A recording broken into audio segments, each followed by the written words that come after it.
Afternoon, everyone.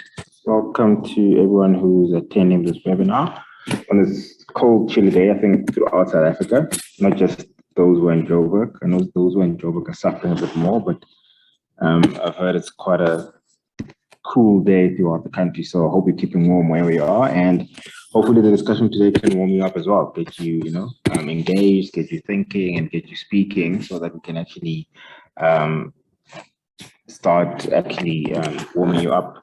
So my name is Anthony Miller. I am the incoming chairperson of the YPC, as some of you might know already. So, the whole topic of today's webinar is based on it being Youth Month, and the theme is around, how the future of this industry, which is the youth, is really the key to transforming the whole mining industry in the future. So we're going to have a great discussion. We're going to talk a bit about the role of the YPC in enabling young professionals to be able to participate in the industry and actually drive the change that is required, to make the industry sustainable. So we have a couple of panelists that are going to be joining us today. And we have a host who's going to be hosting the session, actually two hosts. You've got Simone and Connie, which I'll hand over to in a little bit after I do a bit of an introduction. And then they will be facilitating our session and just, facilitating and moderating the Q&A, asking a few prompting questions, and just pushing the discussion along. So feel free at any given time. If you want to say something, you can type it in the chat, raise your hand. We will look at maybe later on, allowing some people to actually speak and raise their questions live. But if you do have any questions as any of us are speaking, just put it in the Q&A, and we'd really like to get your engagement so we can actually talk about, we as the youth, how do we take this industry forward and actually transform it.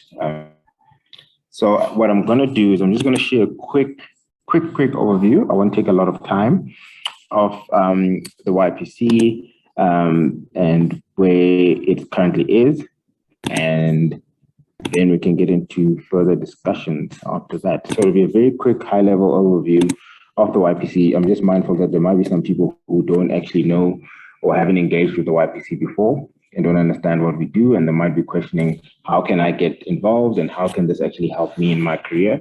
And so I'll take you guys through a quick overview. So what you see there is basically just the history and the overview of what the YPC is, right? So it's a body of the South African Institute of Mining and Metallurgy, which is the main body. It's an independent professional body, the SIM itself. And the main intention is trying to, nurture and help young professionals grow. And the YPC is a dedicated arm of the SIM. And it offers particularly career guidance and support to any people who are 35 years and younger, because somehow that's the defined age of youth. I know a couple of 40 and 50-year-olds who challenge that, but that's what's currently defined as you being a youth in South Africa. And it basically means through which we're providing the industry as well with fresh perspectives. It's giving us a voice as young professionals. It's giving us a platform to actually, challenge some of the thinking, bring new thinking, new ideas to the actual industry. And it's basically bridging that gap, right, between what's already in place in the industry and us as the future leaders and young professionals coming through in the industry. Now, the key focus areas and key initiatives of the YPC, there's three main focus areas. One is about education. So it's looking at pre-graduates and higher education students and helping them understand more about the industry, what opportunities are available for them in the industry, so they can get excited about a career in the mining and minerals industry. Then there's career guidance. Once they've started their careers, how can we actually guide them? There's a mentorship program that we run where we link you up with a mentor, and they actually take you through, some of the challenges you're going to face as you grow in your career. And then enterprise is basically some of the other focus initiatives that we take, which is anything that sort of serves young professionals in industry, that we feel is relevant for us to take on. We do take on. So some of the more specific initiatives that we look at throughout our activities is we run conferences. There's two in particular. There's a YPC conference, and then there's a entrepreneurship in mining conference that's run by the YPC. There's a mentoring program that I mentioned. There's the YPC magazines, which is just a way for young professionals to actually get engaged and connect them with industry players and sharing, some of the most important current affairs about what's happening in the industry. There's some site visits that we organize, and we're looking forward to actually starting that again. We haven't done that since COVID started, and we're hoping to pick that up now that we can now travel and the restrictions are reducing a little bit. And then there's YPC Connected, which is for this webinar is part of that series as well. So this is how we actually keep our young professionals engaged. So we have bi-weekly sessions where we invite speakers, have different topics, have different themes. Obviously this month's theme is Youth Month. So we're going to talk a bit about that today. And then career days. So we're actually in the process of also reinvigorating that. We also haven't had that since COVID started. So we're hoping to have one this year where we actually visit either schools or universities and just give them the students and the learners an opportunity to engage with young professionals so they can share their perspectives on their experiences in the industry. And that can actually help guide them in their choices in the career. So this is just to show you that, we actually don't work in isolation. So we work with a lot of industry players and we have a lot of industry partnerships with some international and local bodies. Most of them you'll know there's all the local universities, the Mining Qualifications Authority. We have very close ties with the Department of Minerals and Energy, Awesome, which is Australian version of SIMM. And we're looking to expand that as well. So there's also actual companies that are in mining that we partner with as well, and that help us, achieve what we said, which is just bridging that gap between industry and young professionals and the leaders of tomorrow. And just as a departure point before I hand over to our host, it's just, I've given a bit of an overview of what we're trying to achieve. But we all know there's still a big gap in terms of South African unemployment rate, especially within young professionals and graduates. So it's all about discussing how can we tap into this potential and this unmined, if you want to look at it that way, as a metaphor resource, which is the youth of South Africa, and how do we actually help drive the continent, not only South Africa, transformation in the mining and minerals industry. And that's sort of the theme of today's discussions. We're going to talk about how the YPC fits in there, what support can it give, and what role does it play, and how can you get involved, and how can you help if you're in a position to help, or how can you be helped if you're in a position where you require some assistance or help. Okay, so this is just a bit of context setting. So now I'm just going to ask Simone and Connie to take over and just facilitate our discussions for today's sessions. Simone and Connie, you guys are ready?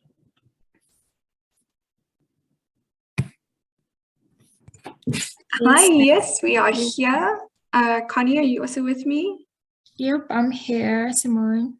Perfect. Connie, go for it. Introduce yourself. Give us a little bit about you. You can go first. Okay, cool. Good afternoon, everyone. Thank you for joining us on this chilly morning. My name is Connie Chijara, so I'll be co-hosting the session with Simone. Like Anthony said, today is really about talking about the youth and the future of mining and minerals industry, because we all know that the youth and young people are the key to its future. So today we'll just be covering some of the challenges young people face, how the youth can overcome them, and the role of the YPC in supporting these efforts. So yeah, if you have any questions, please do ask them. Yeah.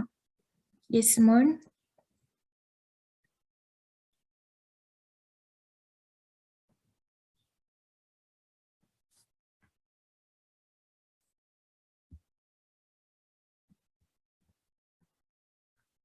Okay, I don't know if Simone is frozen, but we can go into the panel discussions. When she joins back, we'll just ask her to introduce herself. So we'll be talking to some of the former and current YPC members, asking them some questions. So just to start off, I'll ask any of the past members to answer this question. What made you decide to join the YPC when it started? And how did you get involved, and why did you stay? So Nesihle or Katleho would like to answer that question.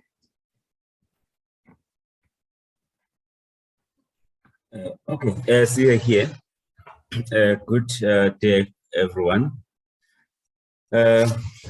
just to answer the question, on my side, I was requested by Vaughn, one of the SIMM members. Sorry to interrupt you, Sitle, but if you Yes. could turn your video on when you're giving feedback or response, we'd like to see you as well. Okay, can you see me? Okay, thank you. Afternoon, everyone. So I was invited by Vaughn, who's one of the council members, to join the YPC. I think there was no YPC in the beginning. It was the Career Guidance and Education Committee. And then they asked us then to, with other young professionals, to form a committee at the time, which was going to look at the interests of young people. So then, yeah, that's when then we formed the YPC with the other members. And yeah, with everything that the chairperson has discussed, it's one of the things that we then formulated back then with an aim of addressing the issues of young professionals. And then you'll see that he spoke about focus areas which are low level, looking at working groups in terms of education, enterprise, and career development working groups. And then you also have, if you go to the website, you start to see the high level, looking at portfolios like advocacy, where now we go in and engage institutions like your MQA, like your WIMSA, like your DMRE. So that is what the YPC is all about. And I think staying then probably will be aligned with the reason of joining the YPC to, of course, ensure that we become part of the young professionals who are leading the platform in ensuring that other professionals' issues are addressed. And you're looking at also the opportunity of networking with your peers and also with the seasoned industry leaders. That opportunity is there. Learning opportunity as well on our side. For instance, having to organize a conference. I mean, I've only learned that through the YPC. Before then, I had not done such a feat. So yeah, I think from my side, that would be the main reason for staying, to continue assisting where possible, and also the learning that I also get. Thank you. No, that's great. I'm thinking, you know, with regard to organizing a conference, if I had to think myself, where would I start? I think maybe that's some exposure I must also request, because it sounds like a lot of organizing and a lot of preparation, and, you know, that kind of exposure could be great for you. Anthony, you've been with the YPC for a long time. You know, how has it changed? Why should a young professional even join a professional body? What does it do for you? Okay, I mean, not as long as Sia and Gadzaho, some of the older state citizens who are almost going to be ready to boot it out. Myself as well, I'm on my way out in the next year or so. But I think, I mean, for me as well, some of the things to build on what Sia has said already, I mean, just that learning and building that confidence in yourself, right? Like you mentioned it, Simone, as well. When you think of something like a conference, you're like, oh my word, where do I even start? But because the YPC, I mean, the SIMM and YPC are so organized, and there's people who are there, there's a whole organization that sits behind this. Maybe it's something to highlight. It's just people who are there to support you, not only the current members, not only the past members, not only the council members, which are more seasoned professionals in the industry. There's a whole team and a whole office that actually runs all the activities. So they're there to support you. You can learn a lot from them. They guide you. I mean, and you build that confidence. So I think that's probably one of the biggest things, is just that self-confidence. I understand. I mean, I've been there. You're a graduate. You feel like you don't know anything. There are all these people.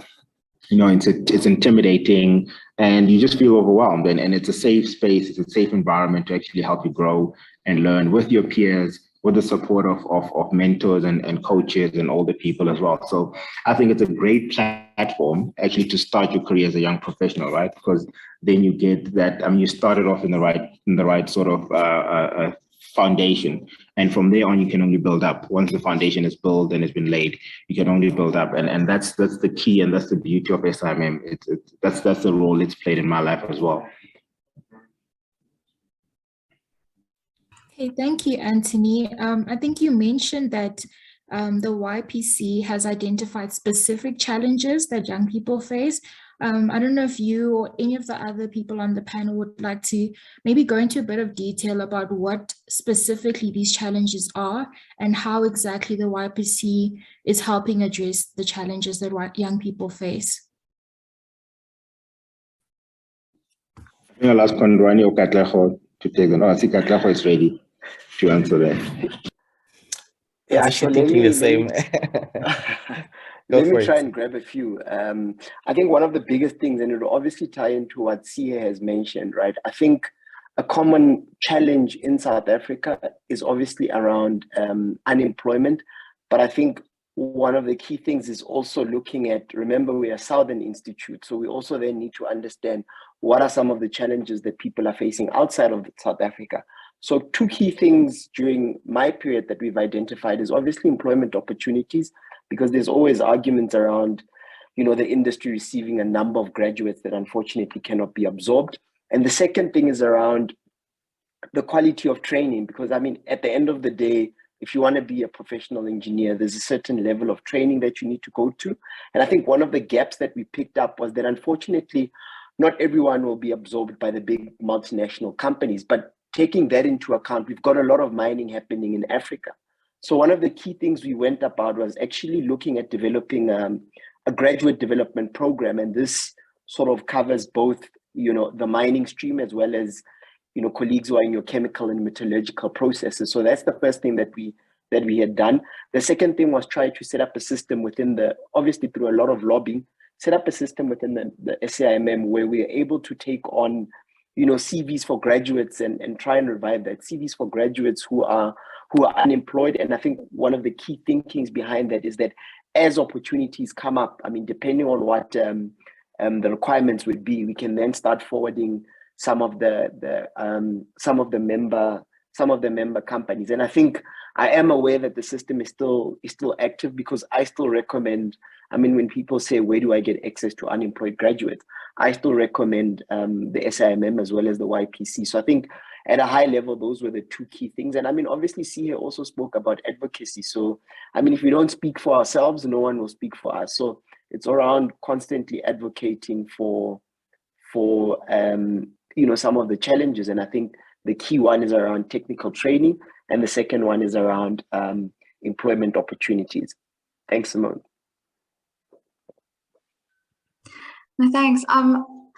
You know, when I think about being a young professional myself and what the YPC has essentially offered, it's been colleagues and friends and people who've actually gone through what, you know, I was yet to go through, and being able to just bounce ideas off and just not feel so alone. I think that was one of the key benefits.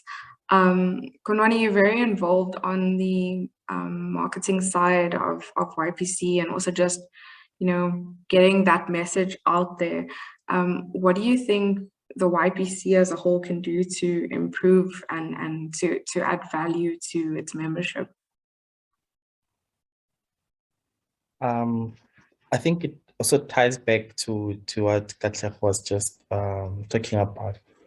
But what I've come to realize is one of the things that the youth especially tend to struggle with is that getting the right skills to keep them competitive, especially in the industry, and being able to also stay ahead in terms of what's happening in terms of new technology developments, as well as new processes within the mining industry.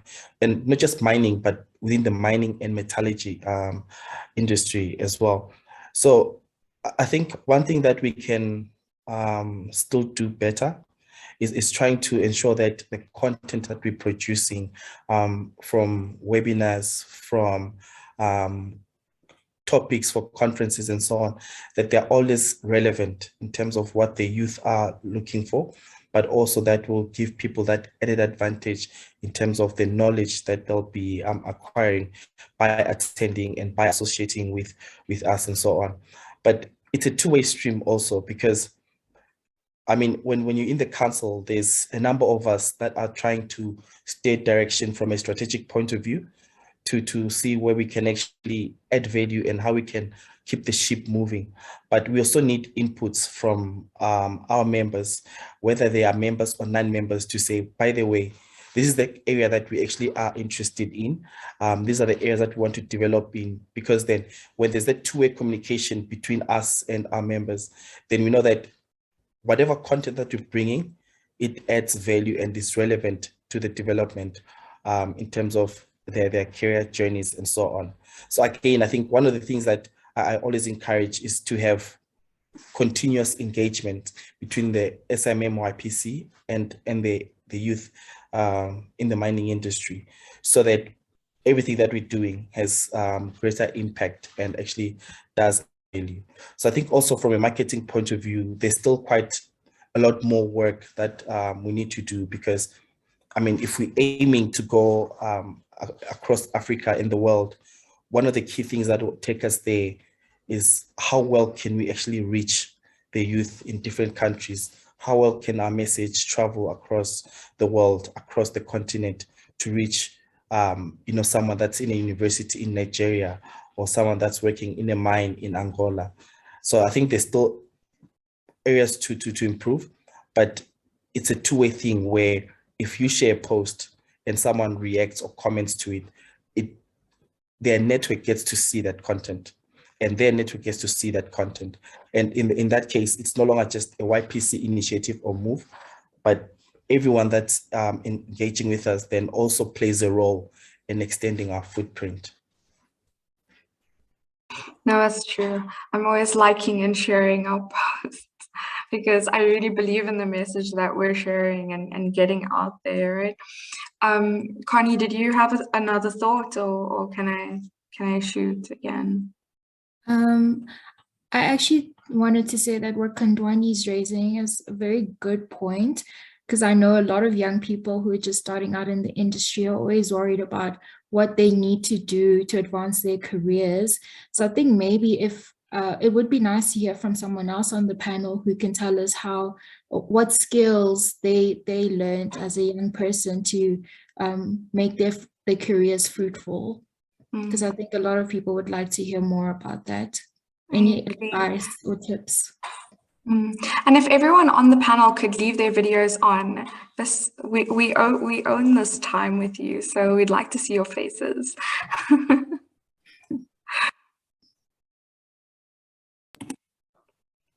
Sure, and if I can just, since we've been summoned to turn our videos on. Women in mining.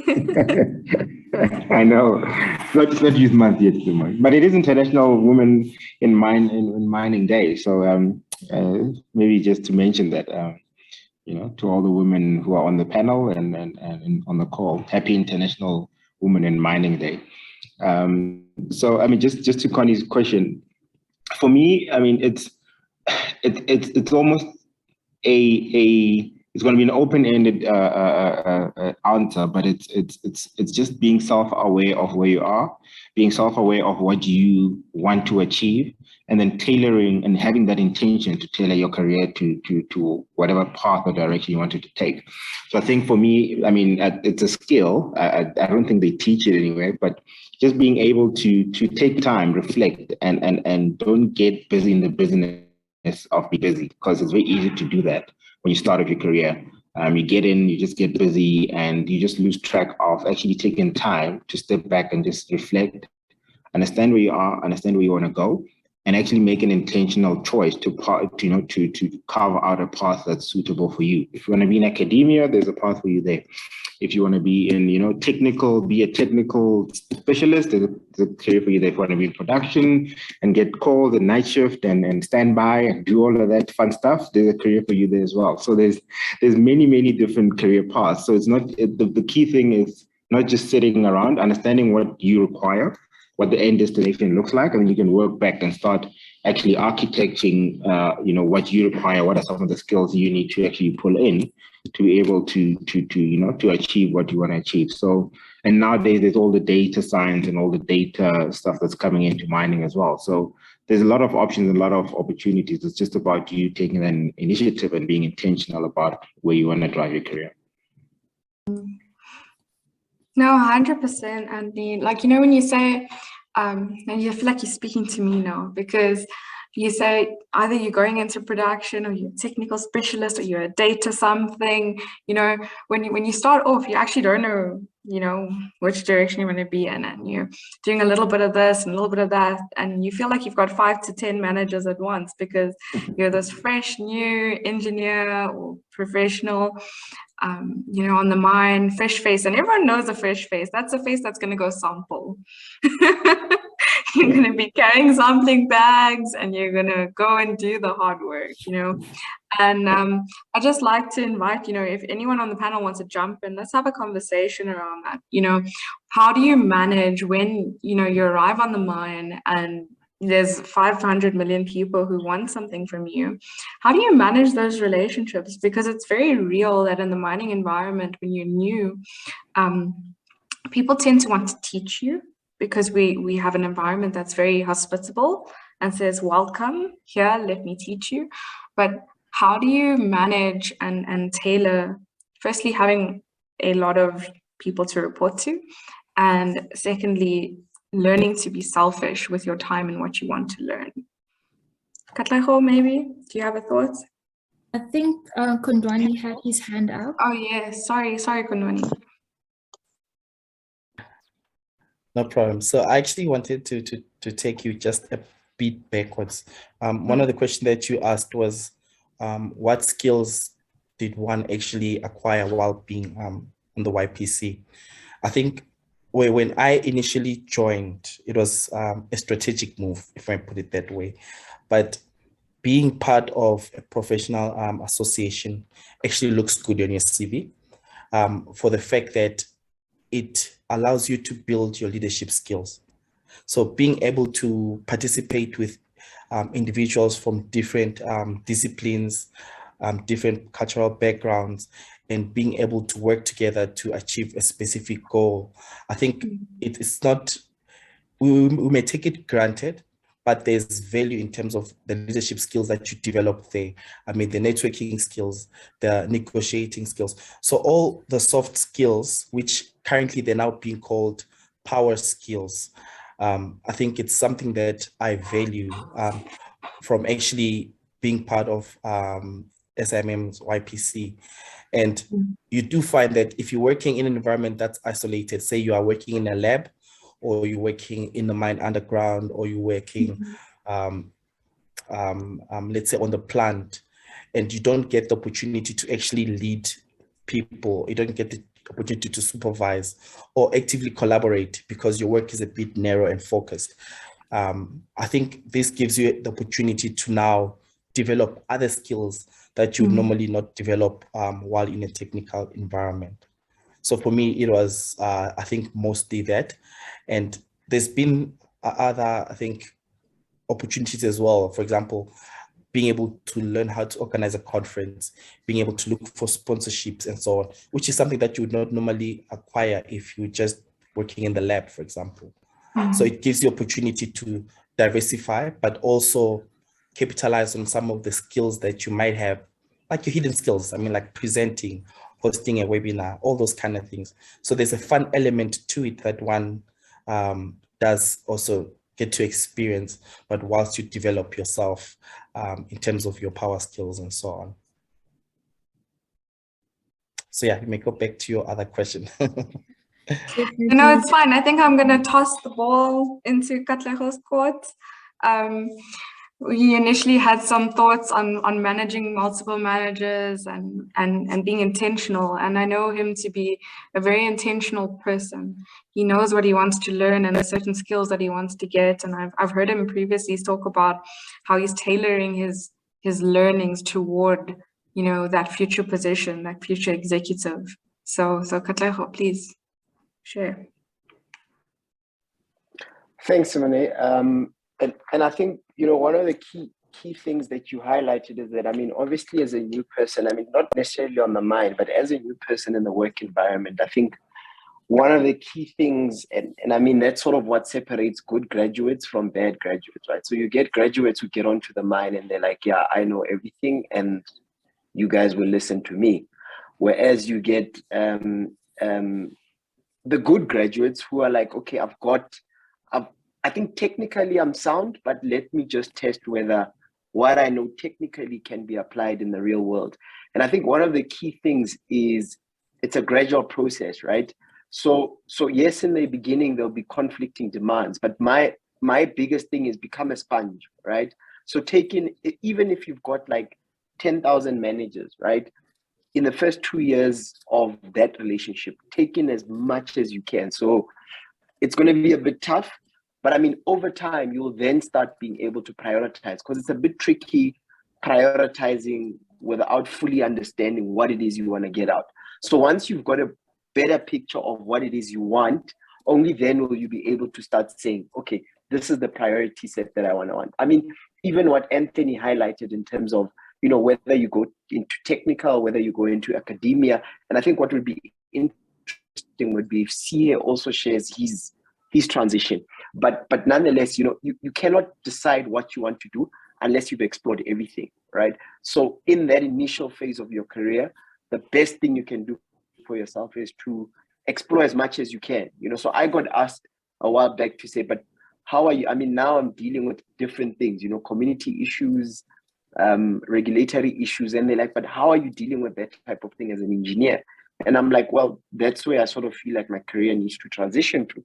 But I mean, you can't decide that fresh out of varsity. You would obviously have to do all the absorbing and deal with all the conflicting demands, and then only then be able to say, this is where my universe and my comfort line lies. And I mean, being an engineer doesn't necessarily mean you have to run the plant. It's just the skill. And I hope CEO will share some of his insights as well, which I think are quite valuable. And I mean, I still draw a lot from him from time to time.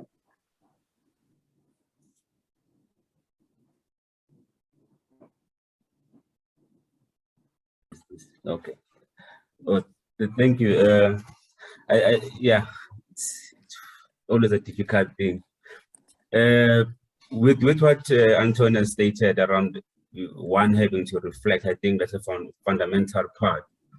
Take a step back, plan your life, and I'm using the word plan very cautiously because plans normally don't materialize. But have something. If you have something, at least that will be your guide. And of course, you don't have to be, as Katja has said, be in operations. You can be anywhere else, but you just have to plan that career path that you envisage. And you've got to be flexible enough to change it along the way. There's nothing wrong changing career paths along the way. If you feel like the information you had initially is not that which you require. So going back to, let's say, going to an operation, overwhelmed by the structures, the people that are interested in assisting you, as Simone has put. I think once you have reflected on who you are and what you want, you can then easily look for people or identify people that are more or less sharing the same values as you. I mean, you can have many people who want to mentor you, and want to find that some of them they're not doing it out of a goodwill, or in a good way, they just want to frustrate you out of the system, just because maybe you pose a threat in their careers as well. So probably get a mentor, and I always say preferably a mentor whom you do not report to, someone outside of the company, because then you can speak freely in that environment. Get a mentor, get a coach who will then assist you with your career decisions. Not someone who's going to control you, who person is going to be asking you questions to ensure that whatever decision you take, you have really thought it through. And then once you have identified the area of interest in terms of your career, and then read. I always say you've got to read. Unfortunately, that's one thing I always say.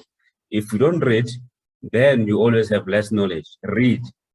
And sometimes reading something new is not interesting. You read the same line 3 times, you haven't gotten a clue what is being said. But as you read more and more, you get familiar with that. And then, as Katja was just putting it rightly, that he's moving toward, for instance, the community side and regulatory or policy side. I mean, you can't do that without a sponsor as well.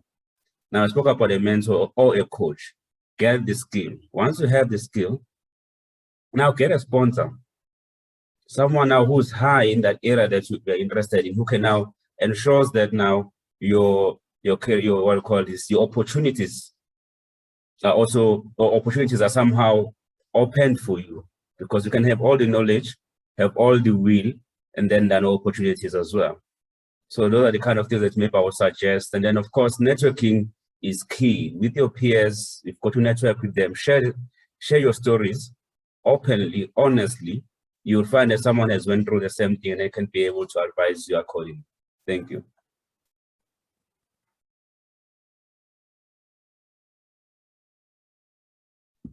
Thank you, Sihe and Katlego. I have a question for Katlego based on what you mentioned. I know you said that as a young graduate, it's good to be a sponge in your initial years working. How do you bridge the gap between being a sponge and being a young person who wants to bring innovation to an organization? If you've noticed maybe that they're stuck in their old ways, is it your place as a young person to try create innovation in an organization? Or do you just be a sponge and just soak in what they tell you? And this is for anyone who wants to answer. And I actually think, if you look at Simone, right, she's like a perfect scenario, right? Because it's always nice to say it, but it's always interesting to see it play out, right? So being a sponge also relates to sort of creating that environment where people are able to hear you, right? Because obviously we understand that everyone is resistant. I mean, once you look at innovation, it means change. So definitely you are going to get some resistance, but the level of resistance is entirely dependent on the relationships that you build in the organization. So while you become a sponge, right, if you come across as that person, I'm willing to learn, but also allow me to express my thoughts. And that is purely based on relationship, right? But if you're gonna come across and say, hey, I'm the best thing since sliced cheese, I am going to bring in new ideas, then you're gonna get a lot of resistance, right? So it's still upon us as new people or the young generation to bring in innovation, but we also need to be cognizant of our environment in terms of how we go about the innovation. And I think over the years, what I've found is that, senior people are quite keen on hearing our ideas, but you obviously need to position yourself you sort of need to come across in a more receptive way for people to accept the ideas and innovation. And I think it's definitely upon us to come up with the ideas, but the word of caution is to say you must also be wary how you bring across the innovation, taking into account the nature of the industry that we operate in. And just to add something to that, and I mean, I have a saying, and I mentioned it earlier about confidence, right? Because I think everything stems from there. A lot of inhibition to cross that bridge, Connie, will be out of fear, right? Because you're not confident enough. You don't think you're going to say something stupid, and then after that, no one is ever going to listen to you again. And I think what you'll find happens is once you engage in those, just touching on what Katlego was saying, you get yourself involved in there. I mean, naturally that confidence starts building, and you start realizing that, I can actually, I mean, I'm sure everyone has had this where you sit in a boardroom or you sit in a meeting or sit in a classroom when you're in school and they ask a question and you have the answer in your head and you don't give it and someone gives it and it's right. You're like, damn it, I should have said something. And that's the same thing with career, and you quickly start to realize the person that you see who's your executive, who's their manager, they started off exactly where you are, and over time they had to build that up, and once you learn that and you gain that confidence slowly but surely, I mean, you'll just see it naturally start to come. You'll start actually expressing yourself a bit more and more once you become more confident. Yeah, and I think to add to what Anthony is saying is that I think we as young people, or young graduates as professionals, we tend to judge ourselves, right? We tend to think about something and we overthink it. We get to a point where we just judge ourselves, and it's not our position to judge ourselves. So if you've got an idea out there, put it out there and see if somebody else thinks the same way, or somebody else. If it's completely wrong, then somebody will probably be willing to listen to you and guide you in a certain direction. Simone mentioned something about people liking in your face. At the end of the day, it doesn't matter why somebody wants to listen to you. Use that opportunity to get to where you want to get to. If somebody listens to you because your door was opened because you're a new face, then that's fine. Use that to get to where you want to go, right? If you're here for whatever culture that you're there, it doesn't matter. Get there and advance your goals. Be bold enough to believe in yourself and say, this is what I want out of life, or this is what I want out of my career. And from here, you can build up on that to choose the mentors that you like and choose, shape your career in such a way that you would like to. And also, as a new person in a new mining environment, for instance, you're going to get to just do these menial jobs that you would think like, oh, this is a complete waste of my time. But you can understand that somebody has to do those jobs, right? Do those, build goodwill with your team, but also advance the parts that you would like to see yourself spending your energy in. Give and take. It's a give and take kind of situation. Trade something for something. Do the little things that nobody wants to do, but also push on the ideas that you would like to push on, and that comes down to your confidence. No, Adelaide, I appreciate that. Shame, we didn't realize actually that AM was you. And so we have completely left you out of the conversation until now. So we've asked the gentlemen to all show us their pretty faces. So I'm going to have to ask you to show us your handsome one as well. So just come join us on the line. But just on advocating for yourself, I have a very silly example, and I like what Anthony said about asking the stupid questions, because I feel like that's always me. You know, we'll have a meeting or something, and I'll sit there and, you know, everyone's nodding. I check, I look around, I'm like, yo, what is everyone getting that I'm not getting? Because when I look at this, I'm just not seeing it, right? And I think to myself, must I ask? And fortunately, I've had time to build this confidence where I don't mind being the idiot in the room, because I'm sure it's assumed anyway or something, right? So whatever the context is, I ask. And I find that when I ask, all the people that were nodding so profusely are like, yeah, actually, you know, what was that question about? And I think that comes into being authentic and knowing that it's okay to not know and to ask. And I remember a situation where we had contributed to a report, and this report was fairly, you know, high level, and everyone, you know, wanted kind of to discuss the content of the report. And at the time I was an engineer in training, and I had contributed an entire 2 pages to this report, and I felt proud of that. And when they were going through the accolades, my name was not there, and I was hurt. And I sat in the boardroom and I was thinking to myself, were my 2 pages not valuable, right? And it was the core, it was the basis, it was the starting point of all of this great work. And I was there and I was thinking to myself, do I keep quiet? Do I leave? Oh my gosh, anxiety, my heart is racing, voices in my head. And towards the end of the meeting, like crazy, because the people in the titles in the room, I had no place raising my hand.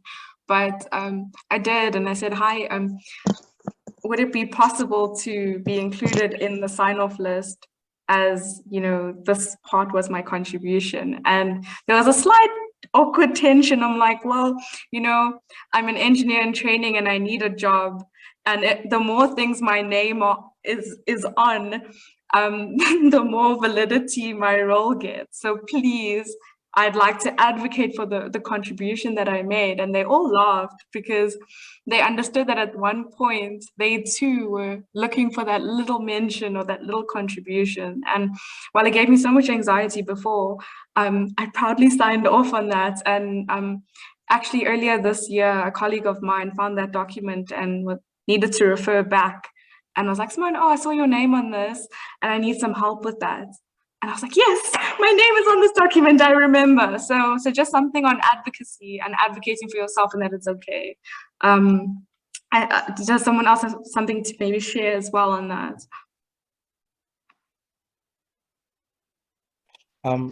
I think on the point of, as young people, should we bring our new ideas or innovate in an environment where it's well established and everything is just running as smooth?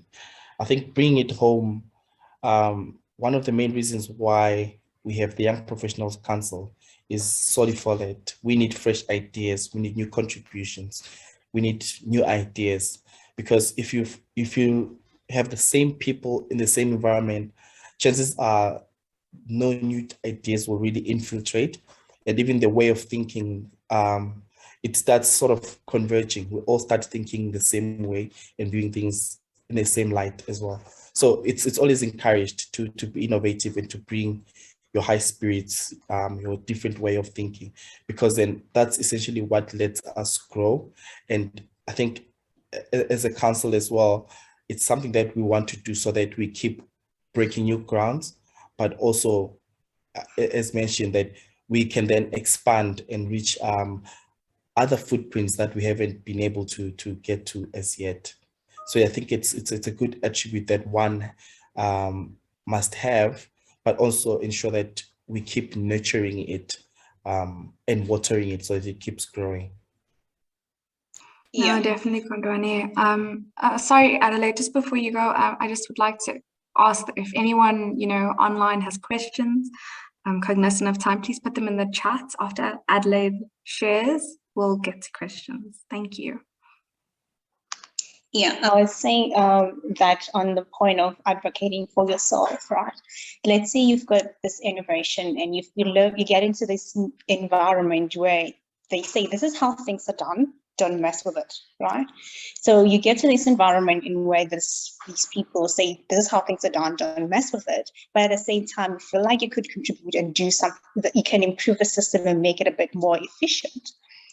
Just because one person was not willing to accept change, it doesn't mean that you have to. It doesn't mean that you have to give up on your idea or give up on your spirit of adventure or innovation or whatnot.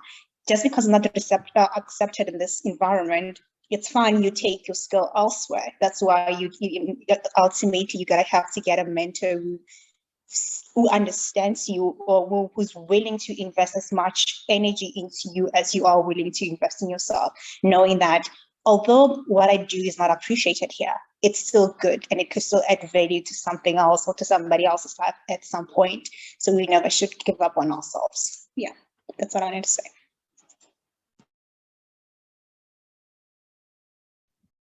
Okay, thank you, Adelaide.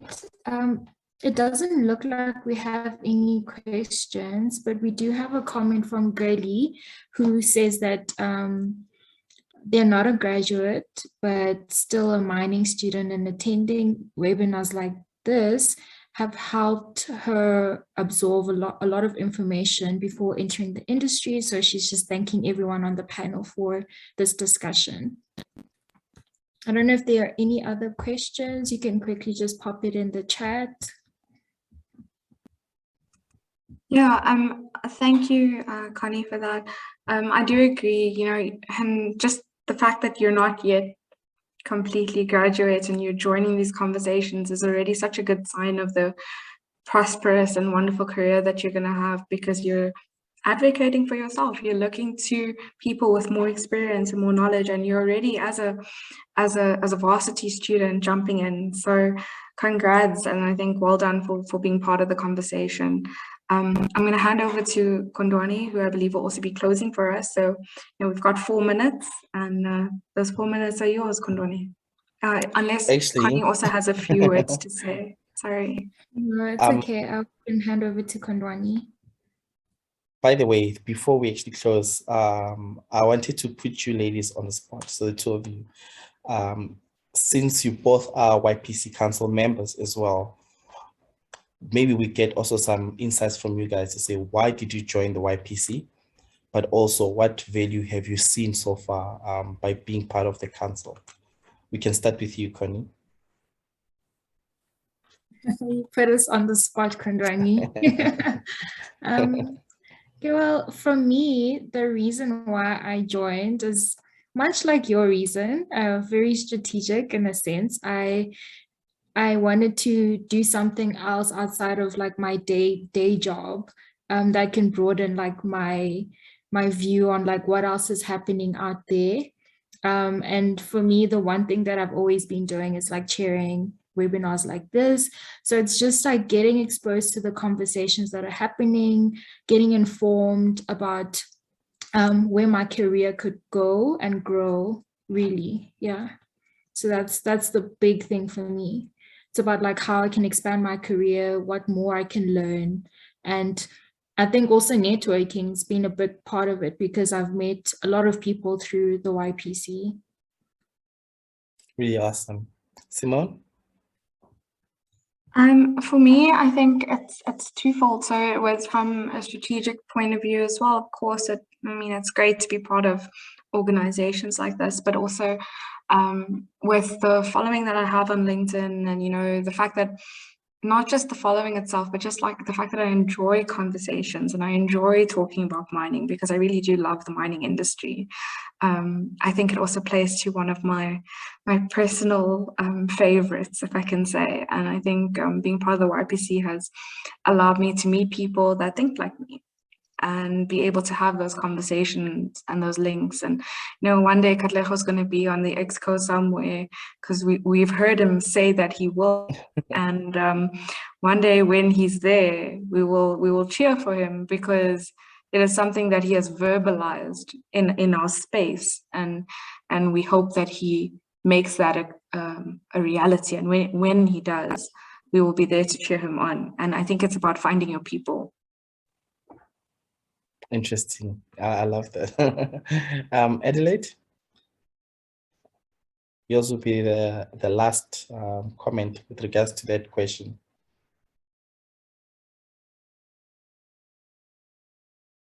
Are you still there, Adelaide?